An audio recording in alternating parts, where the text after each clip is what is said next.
Hi there, if you're new to the channel, welcome. I'm Anjuli and that is my dog Sadie, and together we are roaming the UK in our 1992 campervan Jezebel. Good morning everyone and welcome back to the channel. Hello, hi, I hope you are well. Today Sadie and I are heading off to go and find some monuments of Wellington and Nelson in the Peak District, in the eastern moors of the Peak District specifically. So we're going to go for a little hike around that area. And I thought before we get going, maybe I should talk to you about what to wear when you are going hiking in the wintertime, because obviously it is November now, it is colder, it is wetter. So I thought I would very briefly talk about what you should be wearing or thinking about wearing when you go out hiking in this type of weather, just in case you didn't know. For your base layers, you want merino wool. That's in your tops, your bottoms and your socks. This will keep you warm. Mid layers, you want something thin, preferably iso cool, as it wicks away moisture, and waterproof and windproof trousers to keep you dry. For your top layers, go with a thin fleece. This will be easy to store in your backpack, and also good boots that the best you can afford. For your outer layers, you want a nice woolly hat and some gloves. They'll keep you nice and warm, and a wind and waterproof jacket. Make sure it's got lots of pockets though for snacks. So as I mentioned, we are doing Walk 15 in the Peak District book. So I've skipped some of the shorter ones and I've gone to this one mainly because it's a little bit closer than some of the other ones. So this one is just past Chesterfield, which is very close by. So it's not too far to drive to. But yeah, we're doing the Monuments on the Eastern Moors walk. And I will show you the map, and I'll put the link to the actual walk itself if you want to do it in the description below, so do check that out. As always, please do like, comment and subscribe. It means a lot to me, so I'm trying to grow the channel, so it'd be really nice to hit my 250 before Christmas, which I'm not sure is going to happen because it's only a few weeks away by the time this video goes live. But yeah, I'm almost there, so yeah, please do like the videos and say nice things, and yeah, help me if you can, because yeah, sometimes I feel like no one's watching. It makes me sad, but yes, thank you everyone who is watching and who does comment. I really do enjoy reading the comments and replying to you. Yeah, thank you. So yes, let me tell you a little bit about where we're going. So Birchen Edge, which is where we're going, overlooks the valley of Barbrook above Baslow, I don't know. On the top there are striking monuments to England's greatest historical naval commander, Nelson. While across on the tip of the Baslow Edge, Wellington is similarly commemorated. So we're going to go see both of them. So we're going to walk in a big circle around the both of them. This walk will also touch on history of a different sort, following stretches of pack horse route, the motorways of the long gone age. So yeah, that's a little bit of brief introduction to this walk today. It should be about 4.5 miles, so 7.2 kilometers. Take about 2 and a bit hours to do, and we're going to Birchen Edge car park. It says in here in big letters, please do not park in the Robin Hood Inn car park. So I'm guessing lots of people do that and they get mad about it. So yeah, this is where we're heading off to today then, and yeah, let's go see what we can see. Right, so we've arrived at Birchen Edge. The National Trust car park is not signposted, so I drove straight past it and then got confused. So the pub that you're not allowed to park in is there, and then the entrance to this car park is literally like just off the road, but it's not signposted at all. So I drove all the way down the road, had to find a roundabout, turn around and come back this way, and then coming from that way you can see a little tiny signpost, but not on the other side. So beware, if you're coming this way and you're parking in the car park, it will get you, you won't be able to see the sign for it if you're coming from the Nottingham side of things.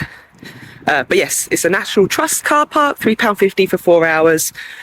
So I parked up here. There are big signs at the pub that say only for patrons, and I was thinking I could park there and then go for something to eat, but then I thought, well, it's cheaper just to pay the £3.50 and then go home.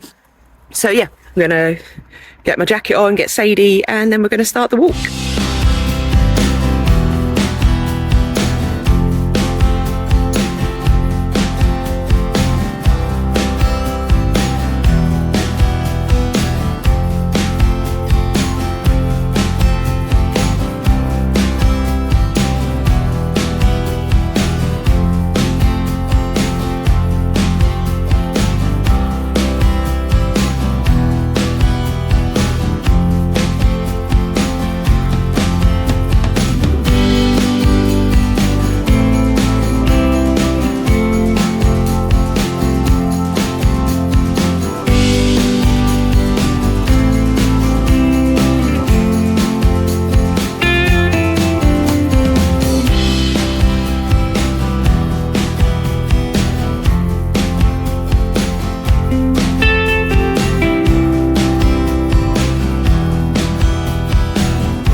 So we made it up to the top. This is Birchen Edge now, so we're going to walk along the edge along this path, but it's just lots and lots of ferns and moorland there. It was a very steep hill, much steeper than I thought it was going to be. Oh, I had to rest here for a bit at the top because my asthma played up. Couldn't breathe, but yes, we're at the top, we're up very high. So now we're going to take a walk along the edge.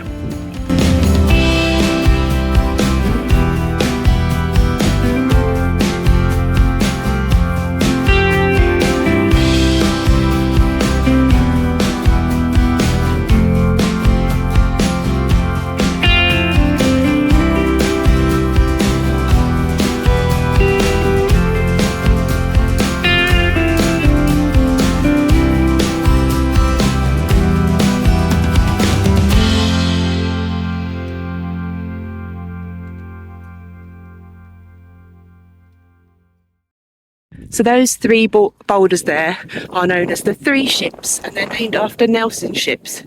As you can see, maybe, there's someone setting up to do some climbing on one of them.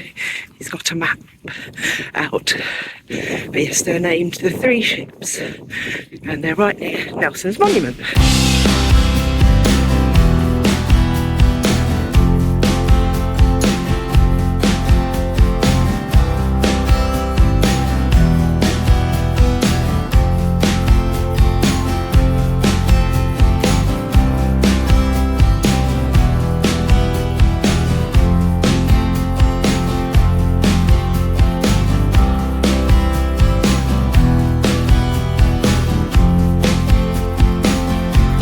A local businessman erected this pillar in 1810, just 5 years after Nelson's death from a sniper bullet at the Battle of Trafalgar.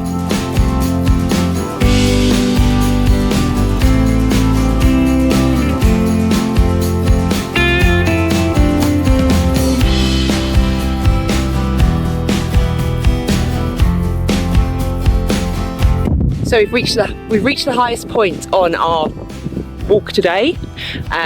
Hitting the trig, boop boop, bagging it, and Wellington's monument is just somewhere over there, so we're going to start descending down now, and we're going to walk across that bit of valley there, the bits behind me, around and finish the circular loop. But yeah, we've made it to the highest part.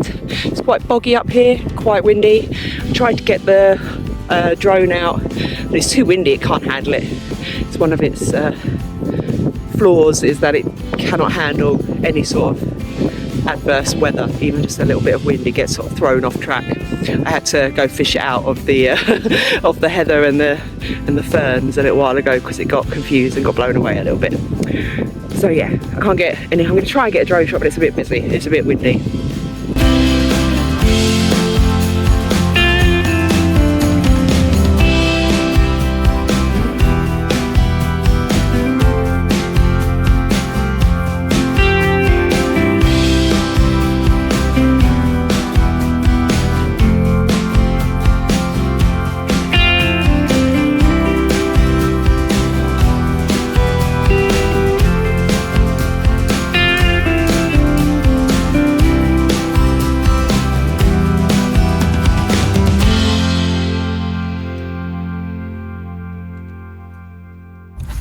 glad I put wax on my new to me boots because it's very wet and boggy.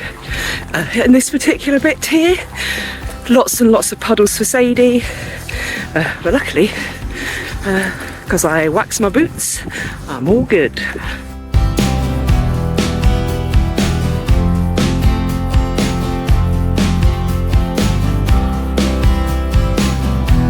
On the hike last weekend at Dovestone, everyone joked that Sadie did twice as much hiking as the rest of us because she would run off on her own on the path and then turn around and realise she'd run off, turn back and run to catch up with me, and then go back the way we came with me in tow. So she's yeah, she does twice as much walking as me, which is always probably why she's more tired at the end of it, not just because of her little legs.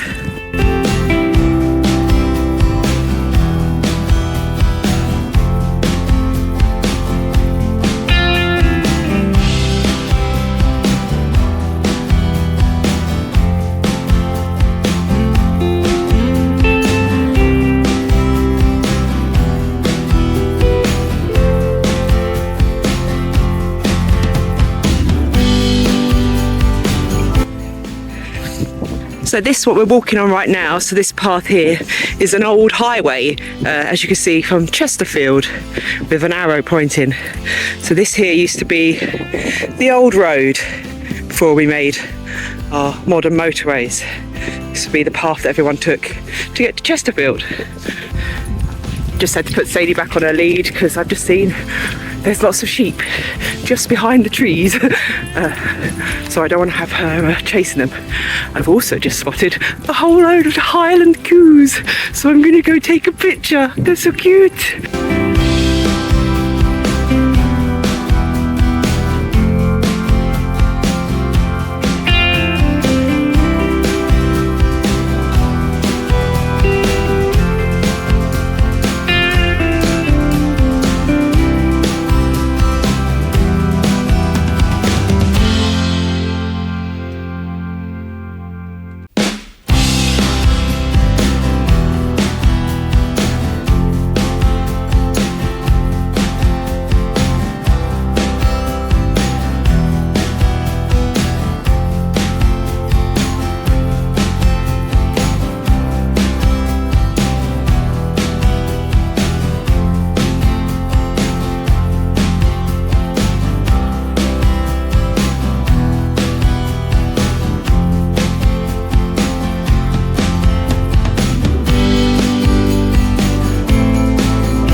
So the monument behind me, there is Wellington's monument, and it was erected by a local doctor by the name of Wrench, who felt that his hero, the Duke of Wellington, was sort of equally as heroic as Nelson was in the Battle of Waterloo. And so, yeah, he had this monument erected for his hero, also with great views around the local area.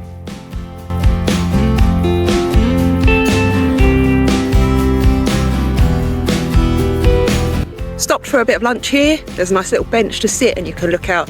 Chatsworth Estate is literally just like there in the distance. You probably can't see it. It's very small, but I mean, it's a massive house. I can see it, but in the video, it's very small. We're going to continue on with our journey now, and we're going to the Eagle Stone to have a look at that.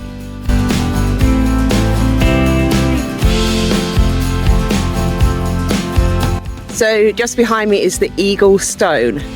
There used to be a custom where if a man wanted to marry a young lady, he had to prove his manliness by climbing to the top of this stone.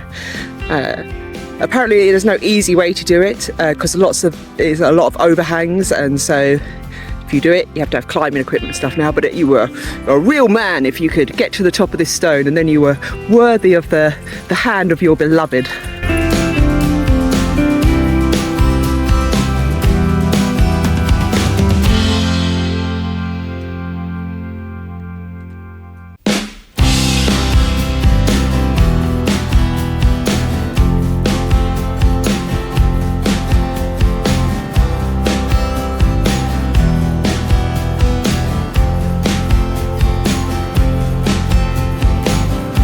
Well, we went very off track. Really off track. Like, so it looks like the farmer or the person who owns the land has like barbed wired off the like path that you're allowed to take. So the public footpath, he's barbed wired the whole thing, so you can't get anywhere near it, which is illegal. And so I was trying to find another way around. I ended up going for a whole load of farmers' fields, absolutely like almost up to my knees, caked in mud, because it was so boggy. And then thought I was coming to the bit that I needed to come to, and yeah, it turns out there was just wall and a big river, so I needed to find a bridge. So then I had to go back up the way we came, following the wall, and then I just sort of had to climb over the wall and then carry Sadie over the wall with no footholds or anything. As you see, I'm sweating because it was really exhausting. But one good thing about it was this.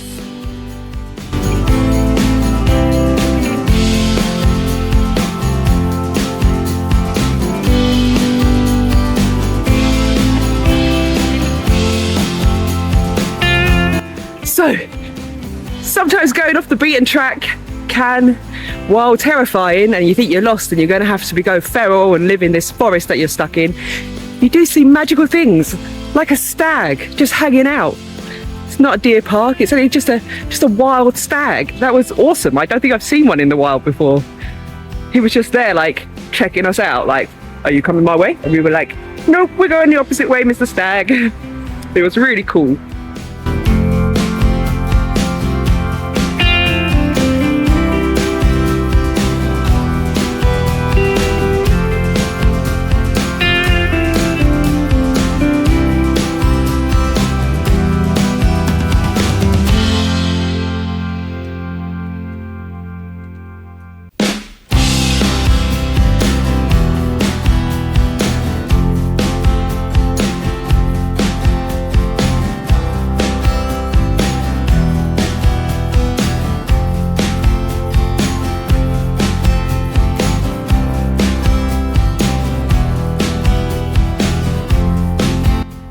Hey, so we made it back to the van.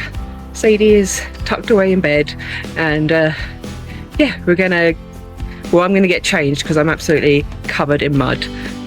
Yay!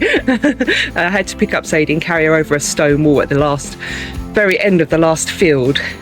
Literally pick her up, and because she is covered in mud, her underbelly is just mud. I am now covered in mud, my coat's covered in mud, everything's covered in mud. So I'm gonna quickly get changed and then yeah, start driving home. Luckily it's not too far away, being near Chesterfield, so that's good. I hope you enjoyed today's video. I hope you enjoyed seeing the monuments with me and taking a stroll around Birchen Edge. If you enjoyed the walk, I will put the walk link for OS Maps app below so you can enjoy that walk. And yeah, please do like and follow, subscribe, comment, share the videos, all that lovely stuff that I know you're already doing, and I really appreciate it. And yeah, I'll see you in the next video. I don't know what's going to be happening in the next video, but I'll see you there. Until then, have a lovely day, a lovely week, and I'll see you all again soon. Bye.